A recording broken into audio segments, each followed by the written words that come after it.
Muy buenas tardes, ¿qué tal? Pues ven que hemos cambiado de escenario, hemos dejado nuestros estudios de la televisión de Ferrol para desplazarnos hasta Santiago de Compostela, en este magnífico escenario como es el Hostal de los Reyes Católicos, a escasos metros de una de las joyas arquitectónicas más importantes en Galicia, como es la Catedral de Santiago de Compostela, y sobre todo, pues estamos aquí para poder entrevistar, tener el honor de poder entrevistar a Gerardo Fernández Albor, que fue presidente de la Xunta de Galicia en 1981 hasta el 87, y bueno, pues con motivo de la presentación próximamente de su nuevo libro, pero para hablarnos también y que conozcan más ustedes acerca de su trayectoria profesional como médico y política, de la importancia que ha tenido Gerardo Fernández Albor en Galicia.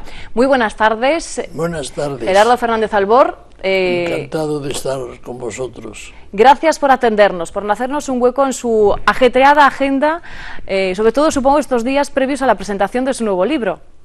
Bueno, sí, en la presentación de mi nuevo libro, del libro que han escrito sobre mí, no un libro que haya hecho yo, porque yo no pienso, al menos por ahora, no pienso hacer ningún libro yo sobre mi vida, porque me decía Pío Cabanillas, que me decía un día, tú y yo no podemos escribir un libro de nuestras memorias. Y yo le pregunté por qué, y él me dijo, porque sabemos demasiado.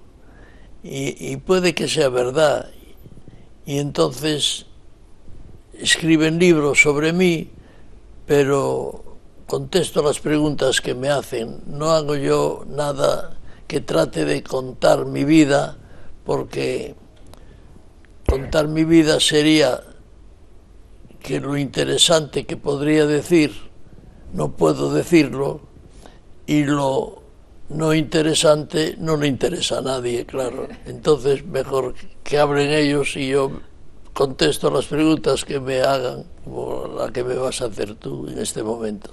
Pues muchas gracias por atendernos y porque los espectadores de Televisión de Ferrol, que abarca toda la comarca de Ferrolterra, pero que llega hasta Coruña, puedan conocer y saber algo más de usted. Si me permite, le voy a llamar doctor. ¿Qué le parece? Me parece espléndido. Mejor doctor. Mejor doctor.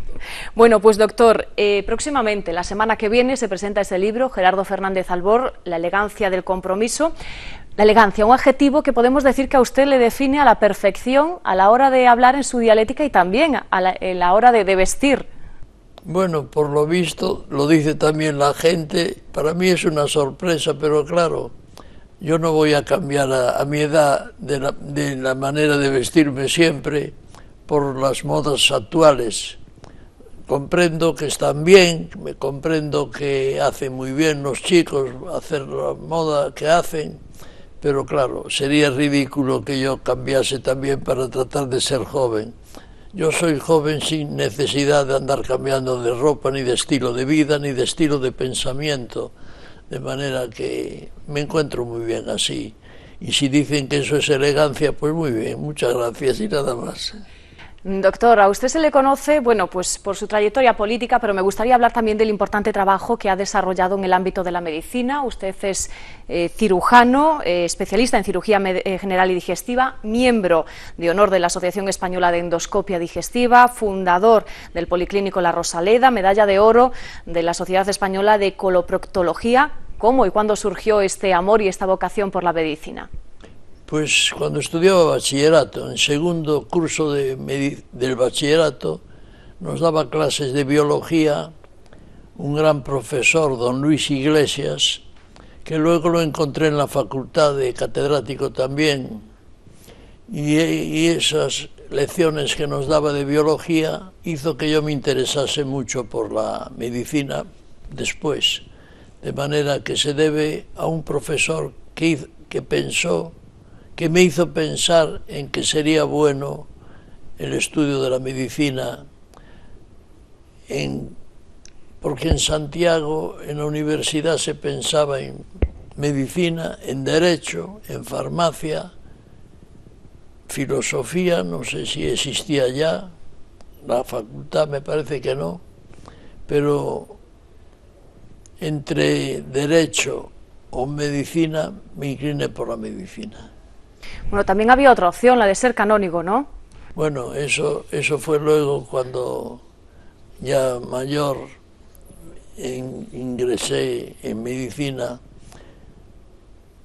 pensaba que también influenció mucho la categoría de los médicos que había en Santiago, don Roberto Nova Santos, la tradición médica del hospital desde que estamos ahora viviendo como hotel, que era una maravilla.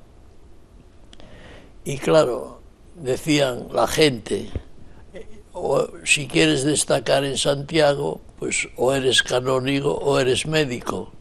Pero no, fue una vocación sincera por la medicina. Doctor, antes de iniciar esos estudios, usted, bueno, aquí en Santiago era el germen de la universidad, también, bueno, pues empezaba a ver los primeros movimientos, los primeros discursos, como por ejemplo los que daba Bóveda y también el ferrolano Montero Díaz. ¿Qué recuerdos tiene de aquella época? Eso fue un recuerdo porque yo desde muy pequeño me gustaba la política también. Y como teníamos el bachillerato, el bachiller al lado de la universidad, iba a escuchar a conferenciantes a la universidad. Es curioso que ahora los chicos de bachiller no tienen ese interés por la política como teníamos nosotros. Por lo menos teníamos una pandilla en que uno ya era partidario de un señor, leíamos discursos del Parlamento de Madrid, recuerdo algún carlista, otro republicano, otro de Azaña, otro de Gil Robles, es decir, teníamos nuestras ideas y discutíamos y hablábamos de política. Y cuando se trató en la República de la reunión de los ayuntamientos para tratar del Estatuto de Autonomía, que se realizó la asamblea en la Facultad de Medicina aquí al lado, esta facultad que había construido, me parece que don Eugenio Montero Ríos, que también fue un presidente del gobierno en Madrid y que era de Santiago, como Rajoy, que es el segundo de Santiago, presidente del gobierno. Pues asistí yo y un día recientemente vi que tenía 14 años y hoy no hay ningún chico de 14 años que se le ocurra ir a ver una asamblea de municipios tratando del Estatuto de Autonomía. Y vi allí las contiendas entre Bóveda y Santiago Montero Díaz y yo disfrutaba viendo los dos como uno daba sus argumentos a favor, otros en contra, y los recordaré toda la vida, la impresión que me causaron, los argumentos, el estilo ya de democracia sincera, hablando uno y otro, y me pareció espléndido y lo recuerdo toda mi vida, y por eso, y recuerdo sobre todo la sorpresa que fue para mí saber que solo tenía 14 años y tenía esa curiosidad por asistir a... Por eso digo que a mí la medicina y la política se ve que no las encuentro tan separadas. Había un profesor alemán que decía que la medicina era una ciencia social y que la política era medicina en gran escala. Y realmente eso es cierto, porque cuando yo me dediqué a la política, por años más tarde, el cáncer mayor que tenía Galicia era la emigración. O sea, era una enfermedad colectiva. Y esto, la política, para solucionar estas enfermedades colectivas, es necesaria. Y un médico puede ser un buen político. Hay muchos. Castelao era médico. Jordi Pujol es médico. Y en el extranjero, presidentes de repúblicas, en Brasil, en Polonia, yo recuerdo varios que eran médicos o cirujanos y que fueron grandes políticos. Por eso creo que tiene mucha relación la medicina con la política. Por eso es normal que escuchemos esta afirmación que dice que Gerardo Fernández Albor es buen médico entre los políticos y buen político entre los médicos. Bueno, eso ya yo no lo sé. No sé si fui buen médico y si fui buen político, no tengo ni idea. Pero lo que sí, tanto en una profesión como en otra, traté de trabajar para servir mejor a mis pacientes y para servir mejor a mis gentes que yo tenía la obligación de cuidar. Con su profesionalidad como médico, queríamos preguntarle, ¿España está en estos momentos en la UCI o está en cuidados paliativos, doctor Albor? Vamos a ser generosos y vamos a decir que están cuidados paliativos, pero verdaderamente está en una situación muy mala. Y no por culpa de la crisis que estamos sufriendo, sino por culpa de nosotros mismos. Esta falta de unión para resolver esta crisis es lo que a mí me da más pena y me preocupa más. El que sigamos con nuestras luchas partidistas e internas entre los diversos partidos, cuando hay gente que sufre, que no tiene empleo, cuando debiéramos estar todos unidos resolviendo ese problema y luego dejar la política para las elecciones, para más tarde, pero veo que no somos capaces de conseguir la unión que no conseguimos no ahora, sino desde hace muchos años. No la conseguimos en la República, no la conseguimos en la monarquía, no la conseguimos en los siglos pasados.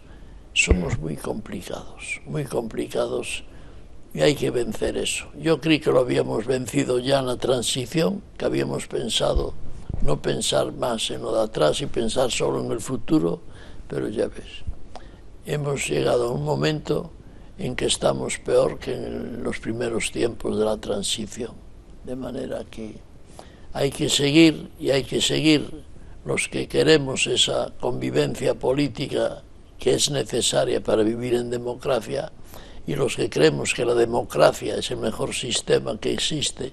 Como decía Churchill, es el peor, salvo todos los demás, que son mucho peores que la democracia.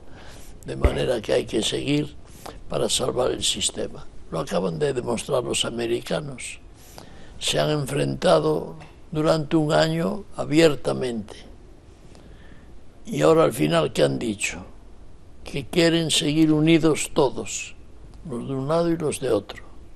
Se han despedido el que perdió, se ha cogido el mando el que ganó, pero lo fundamental es que la unión de América y la defensa de la democracia y de su sistema democrático. Esto es lo que está por encima de todo. Y eso es lo que todavía no hemos alcanzado aquí, por desgracia, pero hay que luchar para conseguirlo.